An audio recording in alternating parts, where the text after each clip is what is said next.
Today, we're talking Ole Anderson, who tragically died like an hour and a half ago. So I'm doing this from memory, people. I've crammed for the last half hour. If I fuck up, I fuck up. You're getting it speedy today. Instead of next week when I was going to do it, because this week was going to be Raven crucifying the Sandman. That's going to be next week now. Ole Anderson was born Robert Robnowski, and started away and was trained by Vern Gagne, however you pronounce the guy's name, and originally debuted in AWA under the name Rock Rognowski.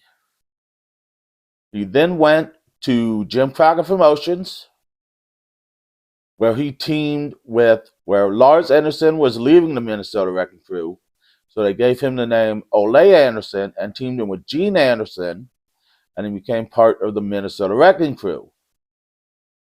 Then the Minnesota Wrecking Crew went down to Jim Crockett Promotions and Georgia Championship Wrestling and became synonymous with tag team wrestling in the mid-70s and early 80s. Really, all of his career, he was synonymous with tag team wrestling, but the original Minnesota, this version of the Minnesota Wrecking Crew, was synonymous. Him and Gene Anderson was synonymous during the mid-70s and early 80s. They beat every big name that came through there, won 7 tag team championships, and they were huge down there. Well, when Lars Anderson, at the time in '85, he was teaming with somebody, I don't remember who. I told you I'm going to mess up. I think the guy's name was like Thunderbolt Junction or something like that.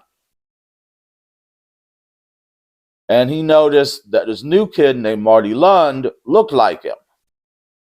So I renamed Marty Lund Arn Anderson.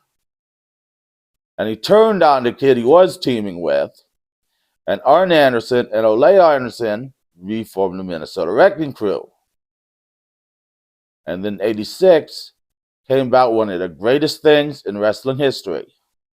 When Arn Anderson, Ole Anderson, Ric Flair, and Tully Blanchard, with J.J. Dillon as their manager, formed the Four Horsemen. Probably the greatest heel faction in wrestling history. Now, the thing you don't know about Ole Anderson is Ole Anderson never liked being in the original Four Horsemen. He never thought he fit, because he was a simple guy. He liked simple things. Tully Blanchard and Dillon and Arn Anderson liked expensive things. And Ric Flair liked expensive things. They liked expensive things. They liked flying fighter jets. Ole Anderson was very simple. But then later on, they kicked Ole Anderson out because they felt he was spending too much time watching his son, Bryant, compete in his new amateur career. His son, Bryant, would later go on and wrestle for WCW, but he'd really go nowhere in his career. Ole Anderson would later on rejoin the Four Horsemen when it was Ric Flair, Arn, Barry Windham, and Sting as a manager, and then they'd kick Sting out, and it was Barry Windham and Sid Vicious, and then it was Ric Flair, Arn, Lex Luger, and Sid Vicious and them, but he worked mainly as a manager. He also, during the 80s, was the head booker of Jim Crockett Promotions, though Georgia Championship Wrestling was sold to WWF, something he disagreed with.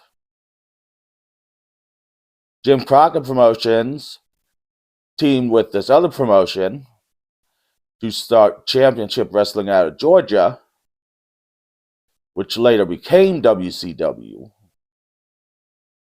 And Ole Anderson later became head booker at WCW for a time.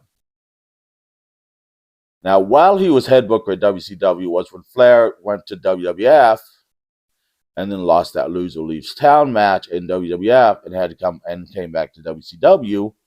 And this is when Ole Anderson and Flair didn't become friends, because Ole Anderson said to him, "You lost the Loser Leaves Town match on national TV. You're no good to me anymore."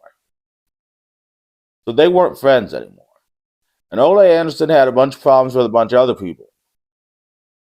But after 1994, Bischoff took over WCW. And Ole and his son Bryant were casualties of the Bischoff administration.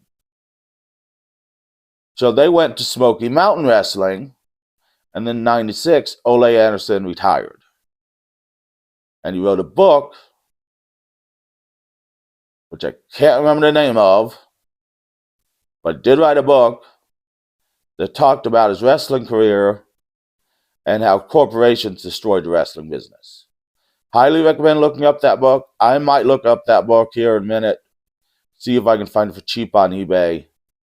I don't really want to pay Amazon price unless it's cheap. I don't like paying $8 or $9 for a book. I don't like paying $15, $20 for a book. I like paying, $5 or $8 or maybe $10 for a book. I don't like paying huge money for books. That's something I really want.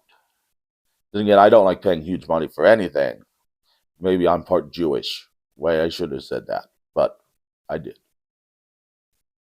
I don't like paying big money for anything. I paid big money for this laptop, but that's about it.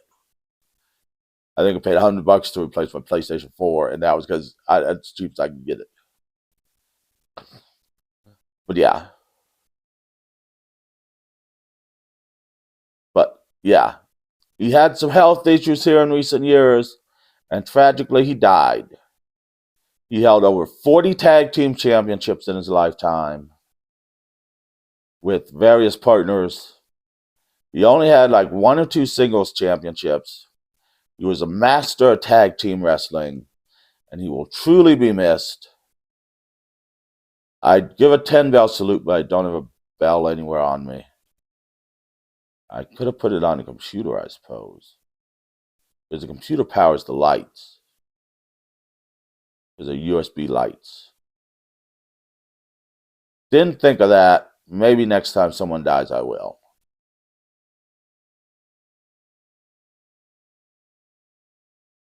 But yeah. So this is our Ole Anderson video. Next week, we'll do what I was going to do this week, which is the time Raven crucified Sandman.